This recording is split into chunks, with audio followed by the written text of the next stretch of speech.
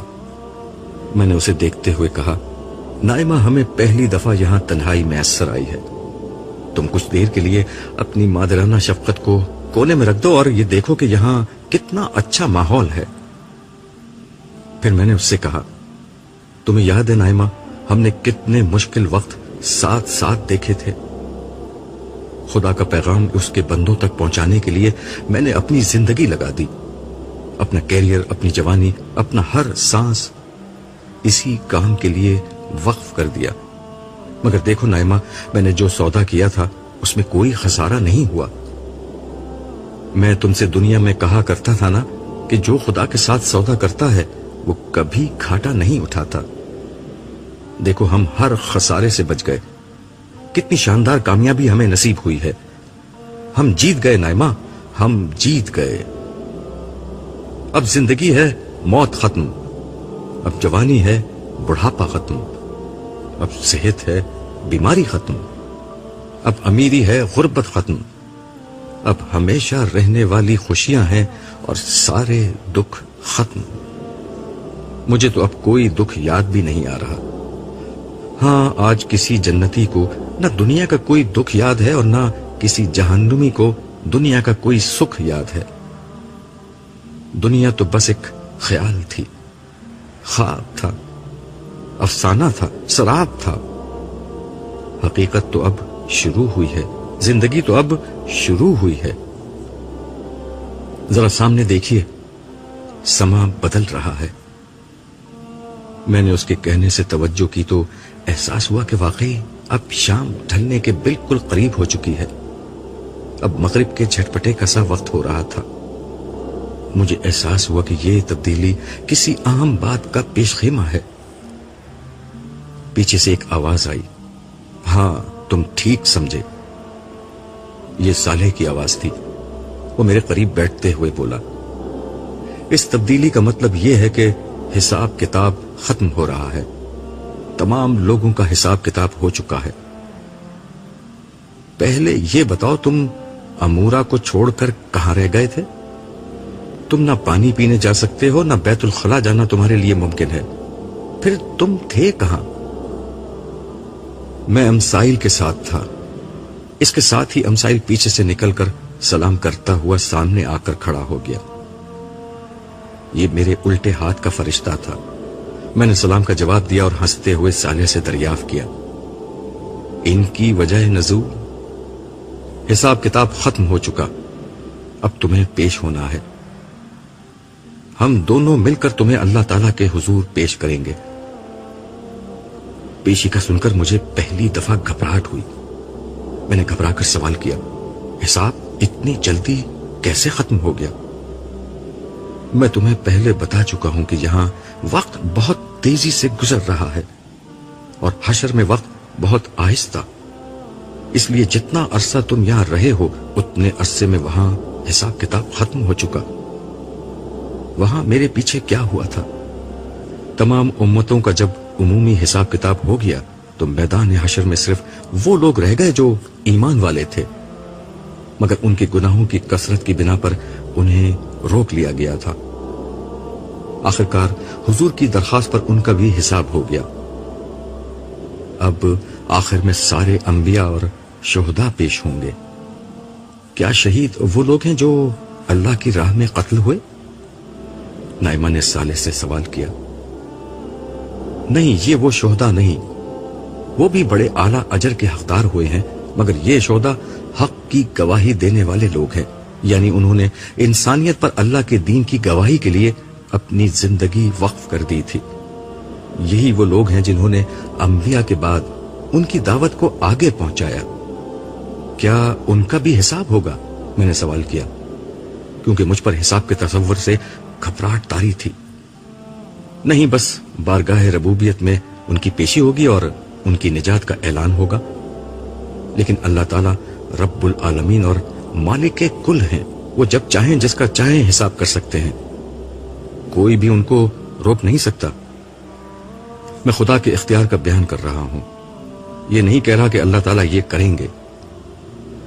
دراصل اب جنت و جہنم میں داخلے کا وقت آ رہا ہے، چنانچہ اب اہل جنت اور اہل جہنم سب کو میدان حشر میں جمع کر دیا جائے گا۔ ان سب کے سامنے انبیاء اور شہداء کی کامیابی کا اعلان ہوگا۔ پھر گروہ در گروہ وہ نیک و بد لوگوں کو جنت و جہنم میں بھیجا جائے گا، جس کے بعد ختم نہ ہونے والی زندگی شروع ہو جائے گی۔